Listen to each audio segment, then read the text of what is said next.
rah-rah hate charge. Okay? You have to understand, too, that you have to temper that with a bit of pragmatism as to what's politically achievable. Okay? I'd love to say, let's go down and repeal, okay, Obamacare. You're not going to do it for at least 2 more years. So what you have to do is focus your crosshairs on what is achievable. Defund it. Stop the funding for it. That stops it. And if we get a Republican president in 2012, and if not, if we get the majorities required in the House and Senate to overturn or to override the veto, the 2/3 in the House and Senate, then we go repeal. Certainly, I would repeal it if it was possible, and I would vote in support of that. But the point is, political experience shows you what is achievable. And we don't have, there's so much going on down here that's wrong that you can't waste time on things that sound nice but aren't going to produce a result at the end of a couple of years. Yes, sir. I actually have a comment. You know, they're the benefactor of what we're creating now. My son is going to be 20 in November. And he'll attest to the fact that I yell at the TV and I throw things at it when I see things or hear things that I don't like. Taxes are out of control at the federal level. Regulation is out of control at the federal level. I have a substantial investment in Wall Street, and every time the banks make a move to the upside, somebody gets on TV and says, the fat cat bankers, this, that, they're all crooks and all that. Well, you have your percentage of crooks, but 95 to 97, 98% of them are honest working men like we are. Like a lot of people in the room, I'm working harder now than I was 25 years ago for less money. Longer hours, bringing home less money after they take the taxes and regulate the rest of it. As being fiscally responsible, I'm paying cash for his college education, so he doesn't have to take a loan like the government and spend 50 years to pay it back. Now, does that stretch my retirement? Of course it does. But I don't want to leave him in a situation where he's going to be working the first 10 years of his life to pay back student loans. So what can you do when you get to Washington, if you get to Washington, to start getting tax breaks and start reducing some of the regulation, so when we make an investment for dividends, we make an investment in capital gains, we make an investment in a piece of real estate, that we have an incentive to do so, we're to hire people, instead of saying, hey, why should I hire people, or why should I make that investment? I mean, a lot of times I would say no to hiring someone because it just isn't worth it. Pay their insurance, pay this, pay that, pay that. So what can you bring to Washington to repeal some of these things that are going through now? Okay. Well, there seems to be a lot of negative talk and negative actions toward a lot of the people that really keep this country moving or make the investment in this country, and I don't want to say trickle-down effect, but cause that trickle-down effect so we can all move forward. So based on those comments, what would you do if you got to Washington to reverse some of these? I'll tell you what I believe in, and then I'll tell you what I will do. I believe in eliminating capital gains tax. I think it's a wrongful tax. Get rid of it. It's a disincentive to people to invest, and we need investments that take risk, that are rewarded. So I would eliminate that. I'd cut the U.S. corporate tax rate from 35, second highest in the world right now, to 15%, 12%, something that's comparable. Ireland's 12.5%. Why don't we match Ireland? We want businesses to want to be here. We want them to have the capital and the liquidity to be able to start new ventures, to do R&D, to develop new products, to open new plants in the U.S. We've got a horrific problem when it comes to things like workers' compensation and those payroll tax items that are killing us. New Hampshire is the worst workers' comp state in the country. Okay, so those are things that I would specifically go after. What would I do as a freshman and former deputy majority leader here? I understand how to build coalitions. That's what I would do. And what I tell people is, when I'm elected, November 2nd, November 3rd, I'm out the door and I will visit every freshman rep in the United States House.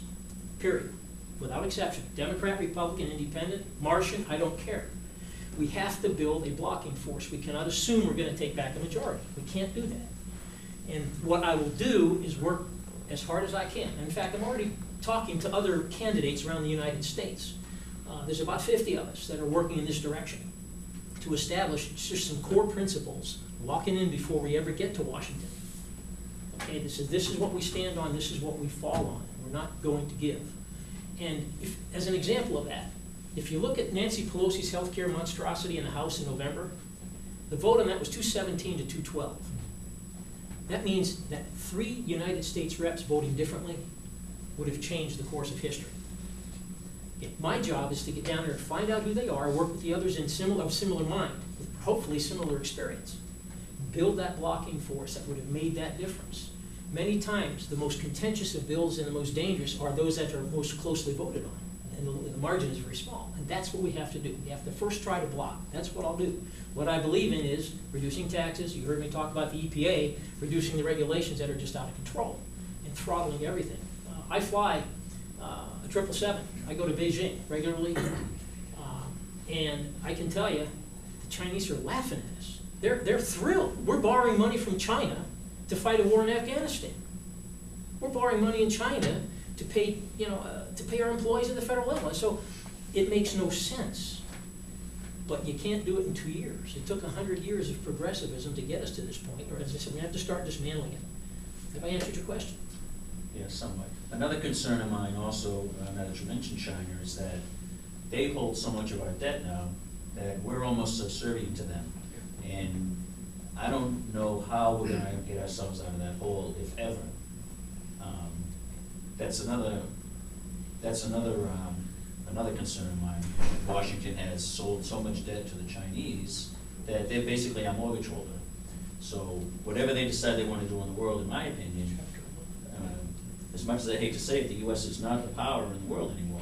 Chinese are the power in the world. And if the Chinese say we're all going to go left, I can't understand how the United States is going to say no or try to, dissuade them from doing what they want to do because they hold such a large portion of our debt service. At the end of World War II, Great Britain came to the United States and asked for a $5 billion note at 0% because they'd been decimated. The structures were torn to shreds and bombed and V2 rocks and so forth. Their economy was on its back.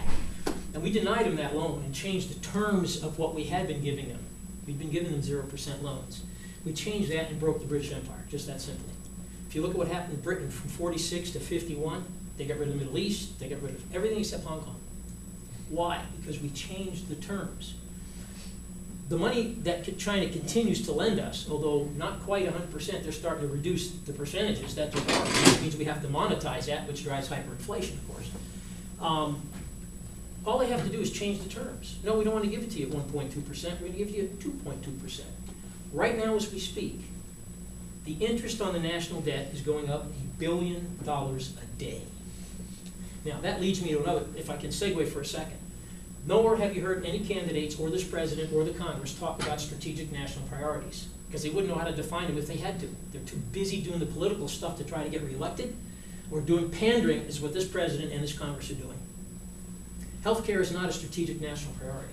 Healthcare is an important component of quality of life. It is an important expense factor in our budgets. Strategic national priorities, in my opinion, following 3 items and in this order: fiscal policy, energy policy, and foreign policy. $1 billion a day added to the national debt by virtue of interest alone. Energy policy, $1 billion a day goes to OPEC every single day from oil that we're burning. Now, we started this Department of Energy stuff back in 1977 after the Arab oil embargo of '73, and I remember, gas lines and even odd days and license plates and all that stuff. We haven't changed a thing. So something has to drive that policy, energy policy. That's $2 billion a day, right there. One in increasing interest on the debt, and the other in cash outlays to OPEC. And then there's foreign policy. Okay, we are spread far too thin, far too wide across the world. And we've shown weakness, which is why we are now going to be tested. North Korea is right now rubbing its hands together, trying to figure out how they're going to do what they're going to do, because they're going to do something. Iran, I think that Israel is going to take care of that problem